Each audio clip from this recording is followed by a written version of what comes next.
అనుగ్రహిస్తుంది. సహజంగా అందరూ ఉదయం నిద్ర లేచాక ఆడవాళ్ళు ముగ్గులు ఇంటి ముందు వేసుకుంటూ ఉంటారు. కానీ ఎవరికీ తెలియని విషయం ఏంటంటే ఆడవాళ్ళు శుక్రవారం రాత్రిపూట ఇంటి ముందు ఇలా అష్టదళ పద్మం ముగ్గు వేసి నిద్రపోతే లక్ష్మీదేవి మిమ్మల్ని తొందరగా అనుగ్రహిస్తుంది.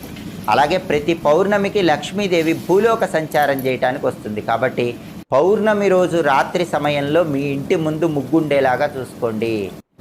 ఏ ఇంటి ముందైతే పౌర్ణమి రోజు రాత్రిపూట ముగ్గు ఉంటుందో ఆ ఇంట్లోకి లక్ష్మీదేవి సులభంగా ప్రవేశిస్తుంది, స్థిరలక్ష్మి అనుగ్రహిస్తుంది. అలాగే వారానికి ఒకసారి ఆడవాళ్ళ ఇంటి గుమ్మం ముందు ఆవ నూనెతో దీపం వెలిగించి ఆ తర్వాత నిద్రపోండి.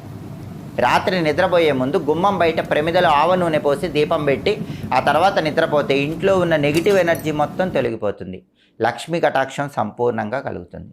అలాగే ఆడవాళ్ళు తప్పకుండా పూజ గదిలో రాత్రి నిద్రపోయే ముందు ఒక విధి విధానం పాటించాలి. ఆ రోజు పూజ చేసిన పూలు ఉంటే కనుక వాటిని మొత్తం